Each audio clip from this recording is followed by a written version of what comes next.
जिस्म पे जो है आखिरी दिनों में जब बुढ़ापा आया तो बिल्कुल ना फैट था ना गोश्त था। तो मैं उनको नहलाता था जब, तो उनकी हड्डी पूरा, मतलब आप एनाटमी वो जो होती है ना, मेडिकल स्टूडेंट्स वो बाकायदा बोन के ऊपर वो skeleton, He was very well exercised और इतनी man. दफ़ा गिरे, एक दफ़ा फर्स्ट फ्लोर से गिरे बेचारे, लेकिन हड्डी नहीं टूटी। तो इसलिए मैं बताता हूँ कि एक्सरसाइज कितनी ज़रूरी है। शलवार कमीज़ नहीं पहनता था मैं कहता था नाइट सूट है ये। तो अम्मी कहती थी बेवकूफ़ तुम शलवार कमीज़ पहना करो, इतना अच्छा है, ज़्यादा लगते हो। मैं सिर्फ ज़िंदगी में ये रिग्रेट करता हूँ कि बहुत टाइम नहीं दिया अब्बा को। हालांकि साथ रहते थे, रोज़ मिलते थे, नज़र सही नहीं आता था तो एक दिन मैं नहला के मैं वो ना बनियान ज़रूर पहनते थे, जो भी हो जाए ना बनियान ज़रूर पहनते। मैं देखता हूँ बहुत सारे लोग एजाज तो तुम्हारी मुझे तरह कहते थे कि हाँ। यार ये पता ये तुम मुझे पहना रहे हो ना, तो ये 2 सेकंड में पहन ली मैंने, मुझे 20 मिनट लगते हैं। उसकी दुआओं में फजीलत है बड़ी,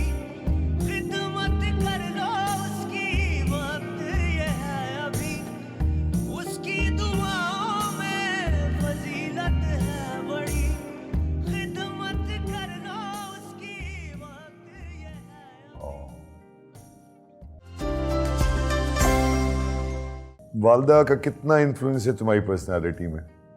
बहुत ज़्यादा जो अगर देखा जाए माँ बाप का किसका क्या क्या क्या पोर्शन है? देखें, एक तो अब्बा बहुत ऑर्गेनाइज आदमी से, तो उनसे मुझे वो बहुत इन्फ्लुएंस हुआ। बचपन में मैं देखता था कैसे प्रॉपर हर चीज़ अपनी मेंटेन करते हैं, रखते हैं। खाने के मामले में इतने डिसिप्लिन थे कि मतलब 19-20 नहीं करना। वो भी एक्सरसाइज के बहुत शौकीन थे, ये बॉडी बनी तभी हुई तो थी। माशाल्लाह 88 की is not a young age तो वैसे अब्बा तो। की जिस्म पे जो है आखिरी दिनों में जब बुढ़ापा आया तो बिल्कुल ना फैट था ना गोश्त था। तो मैं उनको नहलाता था जब, तो उनकी हड्डी पूरा, मतलब आप एनाटमी वो जो होती है ना, मेडिकल स्टूडेंट्स वो बाकायदा बोन के ऊपर वो skeleton, He was very well और exercised इतनी man. दफ़ा गिरे, एक दफ़ा फर्स्ट फ्लोर से गिरे बेचारे, लेकिन हड्डी नहीं टूटी। तो इसलिए मैं बताता हूँ कि एक्सरसाइज कितनी ज़रूरी है। अब्बा की तरफ से ये एक डिसिप्लिन मिला, खाना पीना ऑर्गेनाइज्ड। अम्मी जो हैं वो पहनने में उसमें बहुत वो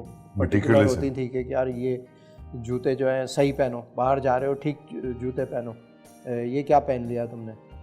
शलवार कमीज़ नहीं पहनता था मैं कहता था नाइट सूट है ये। तो अम्मी कहती थी बेवकूफ़ तुम शलवार कमीज़ पहना करो, इतना अच्छा है, ज़्यादा लगते हो, ये है फलाना। अच्छा। शलवार कमीज़ पहनना खुद भी लिबास के मामले में बहुत मेटिकुलस हाँ, है। वो बहुत उनको शौक था। अब तो बस ये है कि बस गुजारे में कुछ भी पहन लूँ। पैसों के मामले में माशाल्लाह हमेशा तुम्हारा खानदान बहुत अच्छा रहा। कोई कभी कभी तंगी नहीं हुई, कोई ये नहीं, नहीं हुआ। सच अल्लाह का शुक्र रहा, कोई इस तरह की प्रॉब्लम्स नहीं थी। लेकिन मेरे अब्बा ने जो है ना वो सब कुछ सेक्रीफाइस कर दिया मेरे उसके ऊपर कि यार ये सब तुम्हारा ही है। तो वो जो भी उन्होंने किया कराया, वो कहने लगे बस अब ये मैं अब रिटायर, बल्कि मैंने जब अपना ब्रांड स्टार्ट किया क्लोथिंग का, तो उन्होंने वो मुझे शॉप ख़रीद के दे दी। बस कहने लगे यही मेरी एक वो है सारी, अब ये यहाँ से जो मर्जी कर। तुम्हारी बारी है।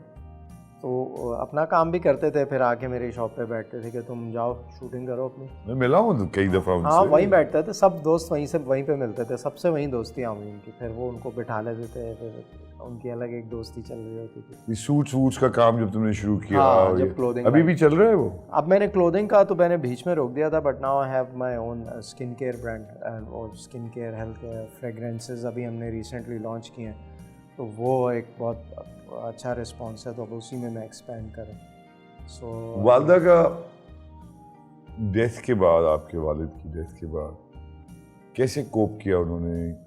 पूरी फैमिली के ऊपर इतना बड़ा जब एक साया हट जाए, और जिस तरह का रिलेशनशिप आप डिस्क्राइब कर रहे हैं, how does one cope after the work? कैसे कोप करते हैं आप भी बताएं ना, क्योंकि जिन लोगों के पास ये नेमत है तो उनको किस तरह से एहसास दिलाए कि उसका बहुत ज़्यादा कदर की जाए। बिल्कुल, ये आपको ज़्यादा कदर होती है बाद में।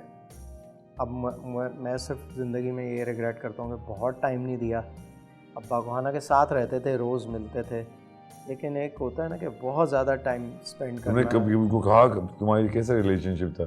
Did you tell him how much you loved him? हाँ बताया तुम बताते थे? मैं बोलता था तो बस बेचारे मुझे ये कहते थे यार बस तुम्हारा बहुत शुक्रिया। तो मैं कहता था क्या बातें करते हैं आप, मुझे क्यों शुक्रिया बोल रहे हैं, दिस इज़ माई रिस्पॉन्सिबिलिटी। बीमार थे जब तो कभी कपड़े चेंज कराना नहलाना, उसमें जो है ना वो बहुत वो एम्बैरेस केजी होते फील थे करते कि थे, यार हाँ। ये इसको करना पड़ रहा है। मोहताजी बड़ी बुरी चीज़। फिर वो नज़र सही नहीं आता था तो एक दिन मैं नहला के मैं वो ना बनियान ज़रूर पहनते थे, जो भी हो जाए ना बनियान ज़रूर पहनते। मैं देखता हूँ बहुत सारे लोग एजाज तो तुम्हारी मुझे तरह कहते नहीं। थे कि हाँ। यार ये पता ये तुम मुझे पहना रहे हो ना, तो ये 2 सेकंड में पहन ली मैंने, मुझे 20 मिनट लगते हैं। उसकी दुआओं में फजीलत है बड़ी, खिदमत कर लो उसकी, वक्त ये है अभी। उसकी दुआओं में फजीलत है बड़ी, खिदमत कर लो उसकी, वक्त ये है अभी। हाँ, अरे मैं कह रहा हूँ कि तुम्हारा रिलेशनशिप अपने वालिद से इस तरह से, हर बच्चा ऐसा नहीं होता यार। पाकिस्तान में एक बड़ा हम अलमिया है कि हम लोग एक दूसरे से प्यार करते हैं लेकिन बता नहीं पाते, कह नहीं पाते, मतलब, और फिर हम एक्सप्रेसिव नहीं है। सही है, अगर आप ना कर पाएँ तो एक्सप्रेस ना कर पाएँ तो ऐसी चीज़ करें कि उससे आप एक्सप्रेस कर सकें, क्योंकि नहीं, मेरा कहना ये है कि तुम देखो, तुम जैसे बच्चे बहुत कम हैं कि जो अपने वालिदैन को इतने हद तक उनका ख्याल रखना, उनको अपनी ड्यूटी समझना। कई बच्चे भागते हैं और जो आदमी बूढ़ा होता जाता है उन बुढ़ापे से भी भागते हैं। कईयों को होता है कि ये बूढ़ा होता जा रहा है, बाप ओ अब इसको नज़र नहीं आ रहा, अब इससे चला नहीं जा रहा।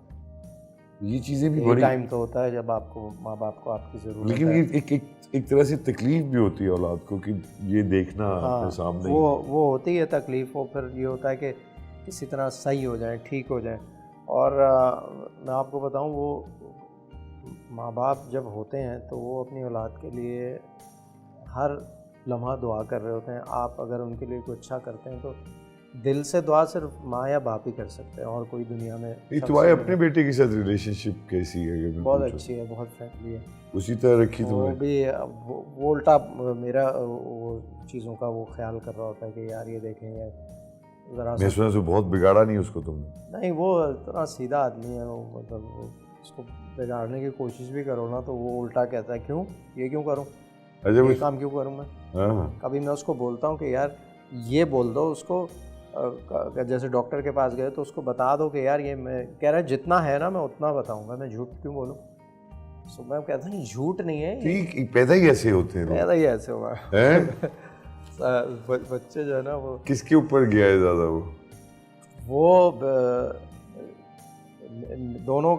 दोनों से उसने ना बीवी से और मुझसे कुछ ना कुछ लिया है। ये बड़ा वल्नरेबल, हम भी और जो गेटिंग मेरी बेटी है वो टोटल मेरी उसकी वो है खाने पीने से लेके सब बहुत खतरनाक डिसिप्लिन है उसकी। बड़ी वाली जो भी। हाँ, हाँ, वो तो एक ये- अलग फ्रिक्वेंसी है उसकी। वो किस टाइप की है?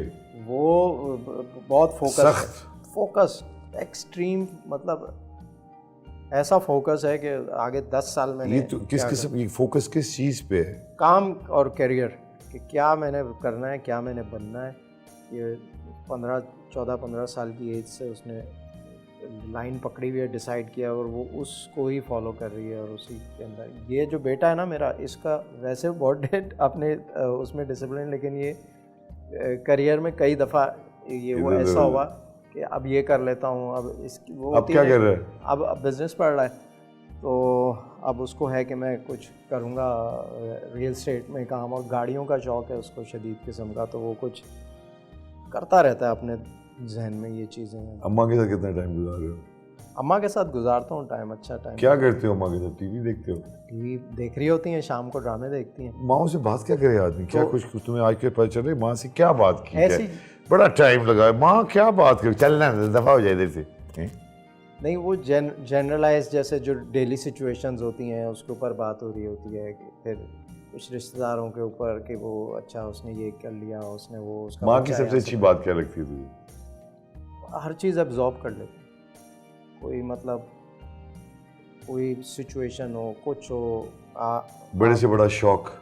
एब्जॉर्ब कर लेंगी। और बताती नहीं? आपको नहीं, तबीयत ख़राब होगी नहीं बताएंगी, अनटिल एंड अनलेस बहुत एक ऐसा पीक पॉइंट हो जाए जो बर्दाश्त नहीं हो रहा। अब्बा भी यही मेरी करते माँ थे की मेरी। तरह। तो वो ये मेरे ख्याल में सारी माएँ ऐसे करती ये हम तुम भी ऐसे ही करोगे, तुम भी नहीं बताओगे या अपने अब बच्चों उस को? स्टेज पे पहुंचेंगे तो मुझे लगता है हम भी ऐसे ही करें। क्यों? यार एक वो होता है कि औलाद परेशान ना हो, फजूल में इसका खर्चा ना हो, ये माँ बाप सोच रहे होते हैं यार ले जाएगा, इसका काम हर्ज होगा, हॉस्पिटल ले जाना पड़ गया तो सही है, जितना बर्दाश्त कर रहे हैं कर लो। अभी तक ऐसे ही सोचते अभी हैं? अभी भी मेरी अम्मी को कुछ होता है, अभी तबीयत ख़राब हो रही थी पिछले दिनों, मैं बोल रहा था उनसे, मैंने कहा चले आपको लेके चलता हूँ हॉस्पिटल, कहने की नहीं मैंने नहीं। मगर बस तुम मैं सही- जबरदस्ती लेके क्यों तो नहीं फिर चले? मैं क्या करता हूँ कि मेरे अल्लाह का शुक्र है 2 डॉक्टर्स इतने अच्छे हैं, तो वो हम वो फ़ोन पे वीडियो कॉल और वो सारा फिर कंसल्टेशन उनकी कराता हूँ, फिर टेस्ट, अब तो इतनी फैसिलिटीज़ हो गई हैं, घर आके टेस्ट हो जाते हैं, सारी चीज़ें पोर्टेबल आ गई हैं, वो करो फिर खुश होती हैं कि यार अम्मा से शिकायतें तो है क्या? मुझे तो कोई शिकायत नहीं, एक शिकायत तो होगी है। मैं सोच ही नहीं सकता, तो मुझे तो उन्होंने शहजादों की तरह रखा है।